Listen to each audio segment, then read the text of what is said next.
Remember how you held me then. What's up, guys? Welcome back to the channel.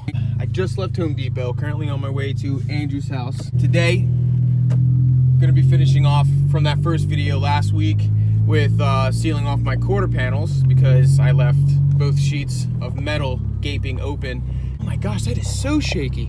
What is it, an earthquake? This is the worst camera mount ever. Wow, look at that.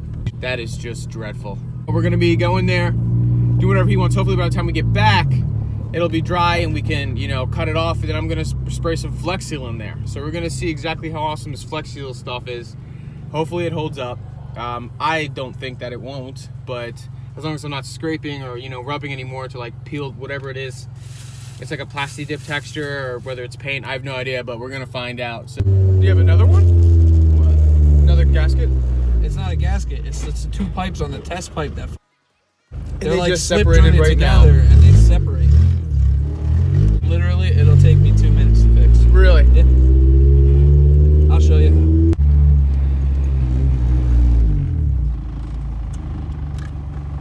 How do I take this off? Just. Oh, okay.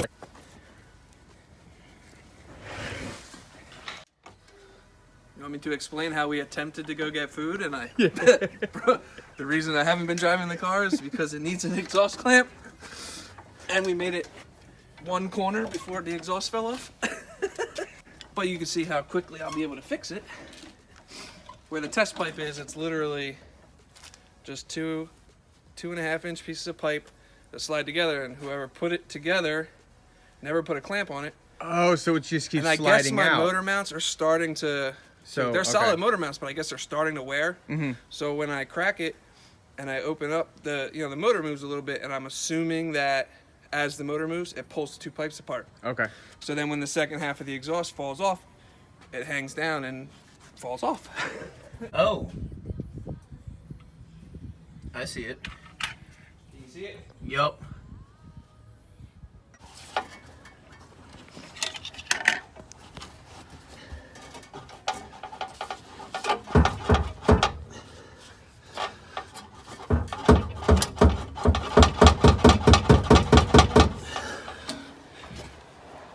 That's it? Yep. It's But probably you on see there, where like- those two pieces of pipe go together, so I got to put some kind of clamp around it so it stops the exhaust from moving. But yeah, that was that.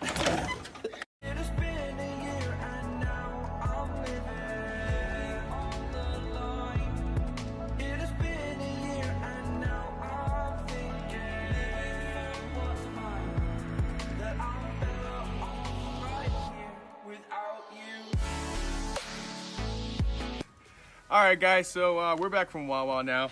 We've been wined and dined, and I need my sunglasses. At the store, like I said earlier, I picked up some Flex Seal, and I picked up some foam stuff. It says gaps and cracks, which I've got plenty of with the Honda now, since the quarter panels those panels are kind of split open. So we got to get up in there. It's covered with salt because the roads are so salty. You got to get in there and clean out all the salt with some brake cleaner, which we do have. And then I'm going to spray this in there.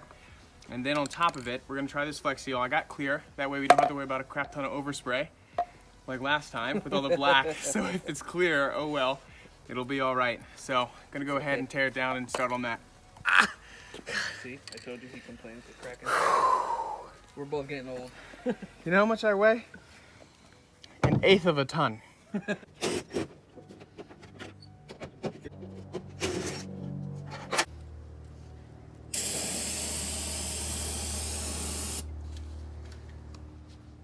Where did it go? It's not gonna come back down? It evaporated. That quick? So the spray foam and everything gets a better adhesion. There, now it's peeing out. Yeah, okay, good. It's coming out somewhere. Have you ever gotten brake clean in your eyes? Yeah. That was the only time I ever needed a eye wash station. Yeah. Yeah, and those Doesn't things feel are good. powerful. It feels like they're gonna pop your eyes out. Yeah. Yeah, that was the worst thing I've ever gotten in my eyes. I mean, probably not the worst thing as far as chemical, but by far the worst pain. Mm-hmm. Yeah. It like instantly feels like it dries your eye and like just burns. I thought I was gonna die. So I'm like running through all the bays. Of course, I'm working like bay 1. There's 12 of them. The eye wash station's all the way down in bay 12. Of course. Of course. Oh, okay. That There you comes go. out really nice and well. Oh my gosh. And it's gonna expand and fill it up more, so. Yeah. Ron likes expanding and filling things up. The whole gap's filled. Yeah. So. And it's just gonna expand. But that was easy. It has no issues expanding. It's really sticky, which is good. All right, so if you look up in here, that little tiny gap that I was talking about is now filled in. Instructions say to wait like 10 to 15 minutes. And then we're gonna go ahead and spray it with that clear, what the hell's it called? Flex? What's it called? Flex Seal. Then we're gonna spray it with that clear Flex Seal. All right guys, so we're just waiting on that to go ahead and dry. But in the meantime, I want to show you something, just in case any of you other guys, if you have a Honda that has VTEC, and for some reason, every single time you go change oil, check the oil light keeps coming on, stuff like that, why it might be low. Yeah, I did all that one-handed. Behind your valve cover right here, okay, back there is your VTEC solenoid and all that stuff. You see it right there, that little circular thing back there, that's your VTEC solenoid. Well, underneath of it, there's a gasket. That gasket, okay, has oil running through it, like motor oil, okay? So what happens is if that gasket goes, your car isn't gonna drip oil when it's sitting still. And it's not gonna leave any puddles. My car never leaves any puddles. There's no oil underneath the car. But all behind the back there, oil is sprayed on the firewall, all that stuff. This little thing right here costs $4. So this itty bitty thing right here, this rubber gasket with the little tiny filter. This goes to your VTEC solenoid. This is called a VTEC solenoid gasket. All right. Now this makes me go about 1.5 quarts to 2 quarts low weekly. If your car is eating oil, okay, it's not coming out of the exhaust, nothing's, leaking anywhere. But if you look behind your valve cover, in between your firewall and your valve cover, and you see oil, it is most likely this. So probably next week I'm going to be replacing this at some point. Yeah, I'm about 1/2 quart low. Right there, and I just put some in like 2 or 3 days ago. So already about 1/2 quart low. This is how I think it works because it's all oil pressure driven, VTEC. So once the VTEC is engaged, it's going to be using the VTEC solenoid, okay? So that's when oil pressure would go through there, oil flow would go through there, and then that's when it leaks. So like I had to be driving the car and engaging in the VTEC system for it to be leaking. So that's why I had to sit still. I could be running the car for hours and there's no puddle, anything like that. I could be driving around town, like not romping on it or anything, and I never ever see any oil. But if I'm on the highway and then when I get home, I can see that the oil is going somewhere and it's obviously leaking from there. All right, you guys, so now I have to tape off the surrounding area. The foam is actually, oh wow, it's actually really hard.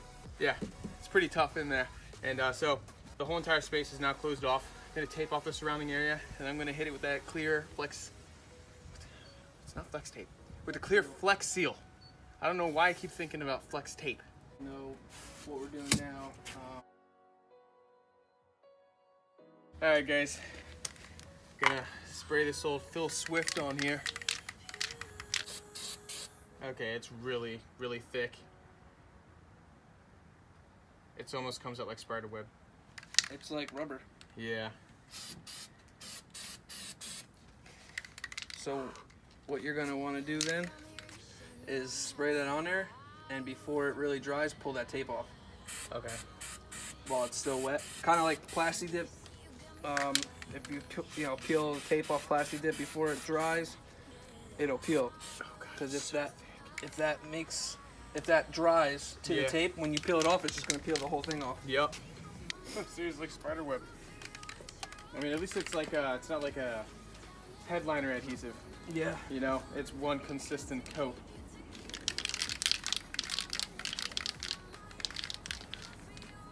Think that looks okay? Yeah.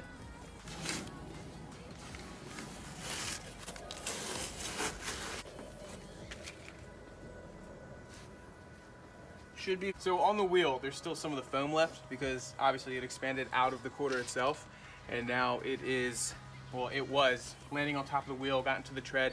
So got a wire brush and some brake cleaner.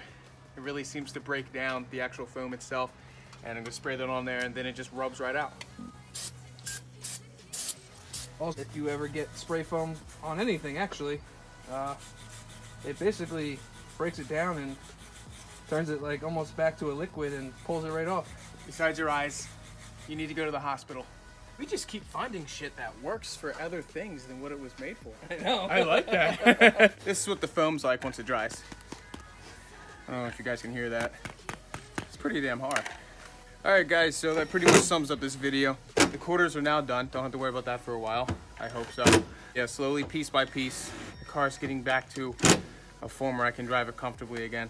Still have to do the whole entire front end, but at least in the rear, I don't have to worry about my tires getting shredded up to pieces anymore and replacing them tens of thousands of miles before they were supposed to be because of my quarters rubbing. Why am I out of breath? Are we up on a hill? Is that what it is? I find it hard to breathe here. I'm kind of running out of ideas with this car. I think I've kind of done everything I possibly could cosmetically to this vehicle. It wasn't an accident. This is my baby, but it's not, what's the word, inclusive? Oh, I said it was your pride and joy. It was, yes, this car is my pride and joy, but it's not really, I want to turn this more into a car strictly for the channel now. So if you guys have any suggestions on what we should be doing with this car next, feel free to drop a comment and, you know, mention it, because I really am running out of ideas. I'm not trying to do anything crazy with the motor, so please don't be sending me links to GarrettTurbos.com. But, you know, as far as like cosmetic things, electrical, you know, stuff like that, how the car rides, sits, brakes, stuff like that, those things are in the price range, you know, of me being able to afford them and making content off those videos. So if you have any, you know, suggestions, leave a comment. So yeah, really do appreciate you guys watching. Thanks for checking out the channel. I'm gonna leave. Ideas for the SI too. Huh? Tell them if they got any ideas for the SI too. Oh, also if you have any ideas for Andrew's car, the EM2 SI that we were, oh sorry, my bad. The EM1 SI that we were driving in earlier, drop a comment about that. Okay, I'll leave a link to Andrew's channel in the description down below. We're like 60 subscribers away or something like that from hitting 2,000. So I'm really, really hyped for that. But that'll be a video all on its own when that does happen. So you guys have a good one. Drive safe. Also, guys, keep in mind, these are both daily drivers. So with your ideas, like Ron said, please don't go too crazy on them, because we do still need them to be reliable and get us to and from where we need to go. Don't try to have us putting parachutes on the back of our cars or like dropping them to a ½ inch off the ground, even though they're both totally capable of doing that. But, you know, we can't daily drive the cars after that, you know? A realistic goal or item that you'd like us to put on the cars. Yep, so that's it. I'm done rambling on now. You guys have a good one. Like, share, subscribe. I'll catch you guys later. Gotta get up off the ground. Whew, that concrete is cold. Find me in the corner.